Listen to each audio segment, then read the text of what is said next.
भारतीय संस्कृति में त्योहारों और शादी ब्याह में अनाज के साथ पूजन की पौराणिक परंपरा है। हिंदू धर्म में जौ का बड़ा महत्व है। धार्मिक अनुष्ठानों, शादी ब्याह, होली में लगने वाले नव भारतीय संवत में नवा अन्न खाने की परंपरा बिना जौ के पूरी नहीं की जा सकती है और इसी वजह से लोग होलिका की आग से निकलने वाली हल्की लपटों में जौ की हरी कच्ची बाली को आंच दिखाकर रंग खेलते हैं और साथ ही भोजन करने से पहले दही के साथ जौ को खाकर नवा अन्न की शुरुआत होने की परंपरा का पालन करते हैं। तो आज हमारे इस खास कार्यक्रम में जौ पर चर्चा होगी। जौ रबी ऋतु में उगाई जाने वाली महत्वपूर्ण फसल है। देश के अनेक राज्यों जैसे उत्तर प्रदेश, राजस्थान, मध्य प्रदेश, बिहार, पंजाब, हरियाणा, हिमाचल प्रदेश, गुजरात एवं जम्मू व कश्मीर में जौ की फसल उगाई जाती है। जौ की फसल अनेक उद्देश्यों जैसे दाने, पशु आहार, चारा तथा अनेक औद्योगिक उपयोग मसलन शराब, बेकरी, पेपर, फाइबर बोर्ड इत्यादि के लिए उगाई जाती है। देश में जौ का उत्पादन लगभग 16 लाख टन होता है और इसकी फसल लगभग 8 लाख हेक्टेयर क्षेत्र में प्रति वर्ष उगाई जाती है और इसकी औसत उपज 20 क्विंटल प्रति हेक्टेयर के लगभग है। राजस्थान राज्य में जौ का उत्पादन लगभग 6,20,000 लाख टन होता है और इसकी खेती लगभग 2,25,000 हेक्टेयर क्षेत्र में प्रति वर्ष की जाती है, लेकिन औसत उपज 27.50 क्विंटल प्रति हेक्टेयर के लगभग है, जो क्षेत्र में इसकी उत्पादन क्षमता से काफी कम है। अमेरिकी कृषि विभाग के मुताबिक भारत में वर्ष 2010 में जौ का उत्पादन 13,50,000 टन हुआ था, जो वर्ष 2014 में बढ़कर 18,30,000 टन पहुंच गया। ये उत्पादन वर्ष 2015 में 16 लाख टन था। इसकी खपत में बढ़ोतरी होती जा रही है।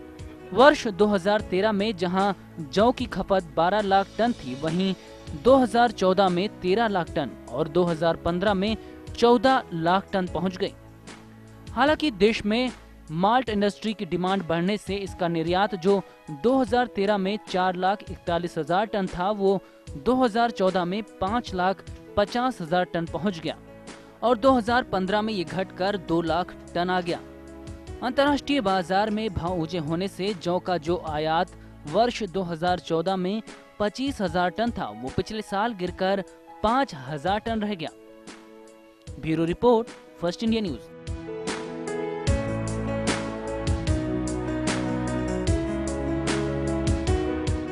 तो चलिए इस हमारे आज के खास प्रोग्राम जौ ने किया निहाल पर चर्चा को आगे जारी करते हुए आगे बढ़ते हैं और हमारे स्टूडियो में पधारे सभी गेस्ट का मैं स्वागत करती हूं। हमारे साथ स्टूडियो में मौजूद हैं गेस्ट विनायक चौधरी, जो कि माउंट माल्ट्रो लिमिटेड के डायरेक्टर हैं।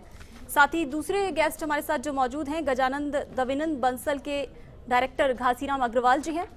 साथ ही FNG एग्रोकॉम प्राइवेट लिमिटेड के सौरभ अग्रवाल। तो आप सभी का स्वागत है हमारे इस खास प्रोग्राम में। तो चलिए चर्चा को आगे बढ़ाते हैं और मैं सबसे पहला क्वेश्चन करना चाहती हूं विनायक चौधरी जी से। विनायक जी, जानना चाहती हूं कि जौ के दामों में आने वाले दिनों में किस तरह का उतार चढ़ाव देखने को मिलेगा? जहां तक जौ का सवाल है, आने वाले दिनों में ऐसा लगता है कि इसके लगभग ये 1800-1900 की रेंज को छूकर वापस क्या पता 1800-1700 तक की रेंज तक ही रहेगा। मेरे हिसाब से जौ 2000 पार करना मुश्किल लगता है। एक इन्वेस्टर के हिसाब से मेरे को लगता है कि उसको उसका ब्याज और उसको भाड़ा ज़रूर प्राप्त होगा, उसके लिए एक फ़ायदे का सौदा ही रहेगा। विनायक जी के इस साल सीजन की शुरुआत से जौ में तेज़ी बनी हुई है और उत्पादन जो सरकारी डाटा है उसके हिसाब से 16,20,000 टन है। क्या वजह है कि इस साल जो फसल शुरुआत से ही तेज़ी के भाव में बनी रही? जो जौ की फसल का शुरुआत में प्राइस का डिटर्मिनेशन होता है वो बेसिकली होता है उसके लास्ट ईयर से। जो लास्ट ईयर अपना 15-16 था, 15-16 में मार्च के महीने तक आते आते मोटी जो जौ की कैरी फॉरवर्ड स्टॉक था वो नील के बराबर हो गया था। इसके लिए सारी माल्टिंग कंपनियां और सारी मिलिंग पहले ही दिन से इसके परचेज में लग गई थी। चूंकि वो सारी कंपनियां पहले ही दिन से परचेजिंग में लग गई थी, इसके लिए जो उसके दाम शुरुआत में खुले वही औसत से ज़्यादा तेज़ी पे खुले। घासीराम जी, आपसे ये सवाल है कि विनायक जी ने कहा कि शुरू से ही परचेजिंग हो रही थी, लेकिन क्या जो जौ के दाम है उससे किसान वर्ग खुश नज़र आ रहा है? निश्चित रूप से शर्मा जी, किसान वर्ग बहुत खुश है, क्योंकि जो मंडियों में जो कि सीजन में जो रेट्स खुले थे, फार्मर को लगभग 13-14 रुपये का रेट मिला है, जबकि पिछले साल 9-10 रुपये का रेट मिला था। तो फार्मर डेफिनेटली खुश है। तो 2016 का जो बाकी का पूरा सीजन बचा हुआ है उसमें किस तरह का उपज और कारोबार के लिए कैसा रहेगा ये वर्ष जौ के लिए? ऐसा लगता है कि ये साल बहुत अच्छा रहेगा जो कि कारोबार के हिसाब से, कि जो टोटल प्रोडक्शन पिछले साल का आप 16 लाख टन बताते हैं, कि व्यापारिक अनुमान के हिसाब से इस बार 40% से ज़्यादा प्रोडक्शन दिखाई नहीं दे रहा और इंडस्ट्री की रिक्वायरमेंट समझिए करीब 6 लाख टन की होती है और बारले का प्रोडक्शन लगभग 7 लाख टन ही दिखाई देता है। जितना भी माल है शेष या तो एक्सपोर्ट होता है या कैटल फीड इंडस्ट्री में जाता है। एक मिनट, इस समय हमारे साथ सत्यनारायण जी अग्रवाल चोमू से जुड़े हुए हैं जो महेश एंड कंपनी से हैं। सत्यनारायण जी, आपका जौ वाले हमारे इस खास कार्यक्रम में स्वागत है। धन्यवाद सर, जौ में इन दिनों डोमेस्टिक डिमांड कैसी है और इस साल कैसा रह सकता है इसका कारोबार? देखो, जौ में इस समय माल्ट कंपनियों की बहुत बढ़िया डिमांड है, उसके साथ में केटल फीड में भी डिमांड है और ऑल ओवर बगैर इंपोर्ट के इंडस्ट्री माल्ट इंडस्ट्री चल नहीं सकेगी जी। प्रोडक्शन काफी कम है। अच्छा, तो नहीं, जो सरकार ने जो डाटा दिया है कि 16,20,000 टन जौ का उत्पादन हुआ है, व्यापारिक अनुमान क्या है कि कितनी पैदावार रही होगी? नहीं, 7-8 लाख टन से ज्यादा नहीं है सर। तो यानी इसका मतलब है कि शॉर्टेज पूरे साल बनी रहेगी इसमें? पूरे साल शॉर्टेज बनी रहेगी और इंपोर्ट में भी संभावना काफी कम है। केवल बाले ऑस्ट्रेलिया का ही माल्ट में यूज हो सकता है जी। इसलिए ये जो अर्जेंटीना से और यूक्रेन से मंगा रहे हैं, अगर मंगाने की चल भी रही है जैसा मैंने सुना है, तो वो माल्ट में उपयोग नहीं हो पाएगा। अच्छा सर, इस बार जैसे मानसून विभाग ने कहा कि बेहतर मानसून रहेगा भारत में, अगर बारिश बहुत अच्छी होती है पूरे देश में तो उसका जौ के व्यवसाय पे किस तरह का असर देखने को मिल सकता है आगे? जौ का व्यवसाय पे तो इस साल के क्रॉप पे तो कोई फर्क पड़ेगा नहीं, अगले साल अच्छी पैदावार हो जाएगी अगर नमी जमीन में रही तो। और स्टॉकिस्ट कितने साल अच्छा पैसा मिला है जी, तो फार्मर इसकी तरफ डाइवर्ट होगा वापस। बाजार में स्टॉकिस्ट कितने सक्रिय है इस समय? स्टॉकिस्ट इस समय स्टॉकिस्ट कहाँ है? इस समय तो सब बायर माल्ट कंपनियां ही है जी। सत्यनारायण जी, आपने हमसे बात करी, इसके लिए आपका धन्यवाद। जी कमल जी, मैं आपको यहाँ रोकना चाहूंगी और अब हम ग्राफिक्स के जरिए यानी कि आंकड़ों के जरिए जौ के उत्पादन की बात करेंगे। अमेरिकी कृषि विभाग और भारत के कृषि मंत्रालय में देश में जौ की उपज को लेकर अंतर रहा है। कृषि मंत्रालय के मुताबिक देश में 2011-12 में 16,20,000 टन जौ की पैदावार हुई, तो वहीं 2012-13 में 17.5 हजार टन जौ की पैदावार हुई और ये उत्पादन वर्ष 2015-16 में 16,20,000 टन रहने का अनुमान है। तो आंकड़ों के मुताबिक ये जौ उत्पादन लाख टन में हम आपको बता रहे हैं ग्राफिक्स के जरिए कि किस तरह से 2011-12 में जौ का उत्पादन रहा है लाख टन में और 15-16 में क्या उत्पादन रहा है जौ का। चलिए चर्चा को आगे बढ़ाते हुए एक बार फिर मैं सवाल करना चाहूंगी सौरभ जी से। सौरभ जी, अगर बारिश अच्छी रहती है तो आप क्या कहेंगे कि जौ के दाम और डिमांड पर इसका कैसा असर रहेगा? देखिए, इस सीजन की जो बारिश होगी उसका ऐसा कोई बड़ा इम्पैक्ट नहीं पड़ेगा बारले के भावों पे या डिमांड पे या सप्लाई पे, लेकिन आने वाली जो सीजन है अक्टूबर नवंबर, अगर उसमें अच्छी बारिश होती है तो ये कह सकते हैं कि बारले का प्रोडक्शन बढ़ सकता है।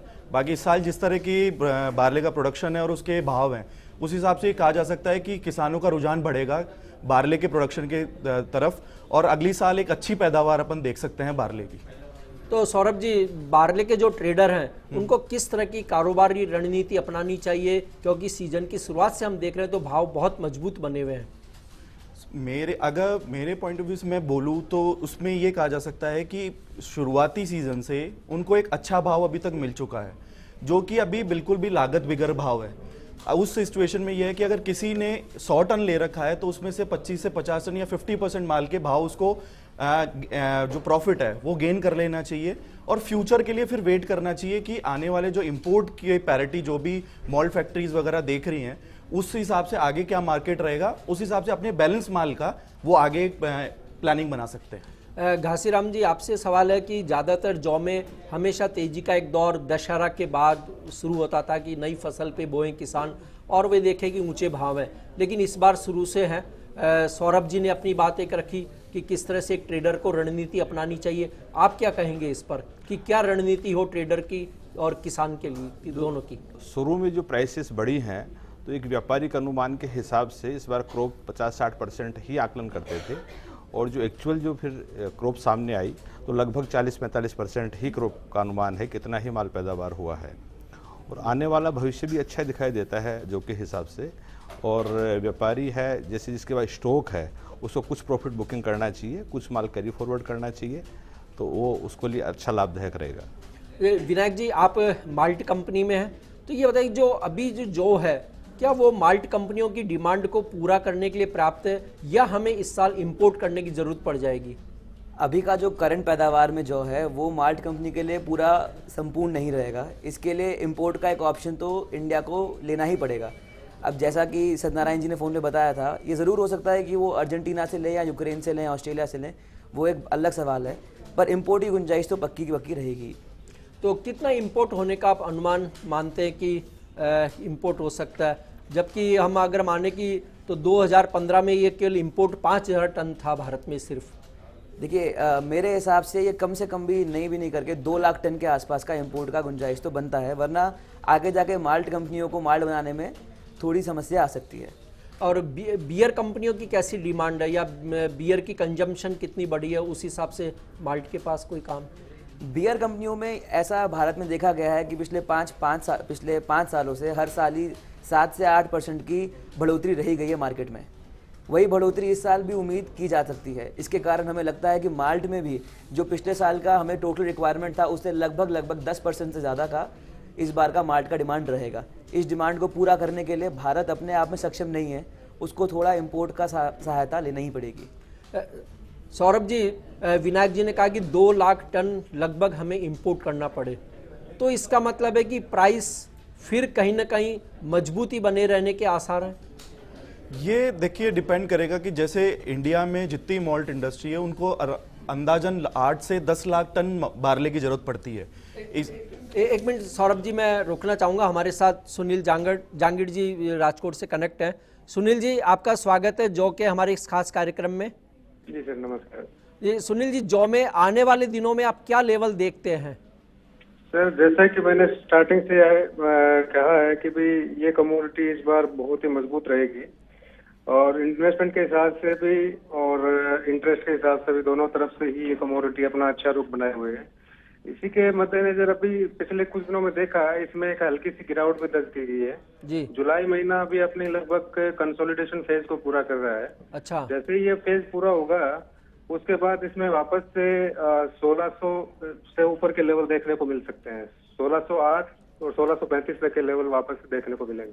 तो जो वायदा में जो ट्रेड कर रहा है उसे लॉन्ग टर्म में क्या रणनीति अपनानी चाहिए फिर? सर, लॉन्ग टर्म के हिसाब से इसमें हाईएस्ट जो पीक लेवल बन सकता है वो 1698 है। इससे ऊपर के लेवल अभी मेरे हिसाब से लेके चलना ज्यादा जल्दबाजी होगा। सुनील जी, आपका धन्यवाद। सौरभ जी, आप कह रहे थे कि प्राइस के बारे में जो हम बात कर रहे थे उस पर आप अपनी राय जारी रखें। जैसा कि अभी जहांगीर जी ने बताया कि पिछले कुछ दिनों में एक गिरावट देखी गई है जौ के भाव में, वो इस वजह से कि भारत के अंदर काफ़ी चहल पहल चल रही है इस चीज़ के कि बारले को इंपोर्ट किया जाए। तो यहाँ के जो लोकल जो भी इंडियन मॉल्ट फैक्ट्रीज़ है उन्होंने अभी मार्केट के अंदर अपनी जितनी सक्रियता थी वो उसको कम कर दिया है। वो अभी इंतज़ार कर रहे हैं उस माल को इंडिया में आने का और उसको यूज़ करने का।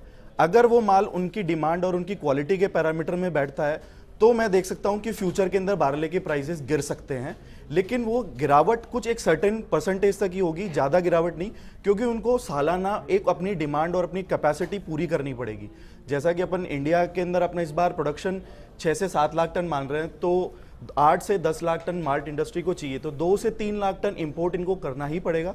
तो वो रणनीति फ्यूचर में डिसाइड करेगी कि बारले की प्राइजेस क्या रहेगी। बाकी आज के प्राइजेस बहुत स्ट्रांग है, इस चीज़ के अंदर कोई दो राय नहीं है। ज़्यादा इंपोर्ट करने की किस देश से ज़्यादा संभावना, यूक्रेन या ऑस्ट्रेलिया या कनाडा, या क्या हो सकती है संभावना है? अगर प्राइस पैरिटी के हिसाब से देखें तो चांसेस केवल ऑस्ट्रेलिया और यूक्रेन से बनते हैं, क्योंकि अर्जेंटीना और यूक्रेन से बनते हैं। ऑस्ट्रेलिया का बारले काफ़ी महंगा पड़ता है इंडिया में आने पे, तो वो मॉल्टर्स को, जो ब्रिवरीज इंडस्ट्री है उसको वो पैरिटी नहीं बैठती कि हाँ भाई आप इतना महंगा बारले मंगाओगे फिर उसका मॉल्ट बनाओगे और फिर ब्रिवरीज को सप्लाई करोगे, तो वो पैरिटी केवल अर्जेंटीना और यूक्रेन से ही बैठ पा रही है।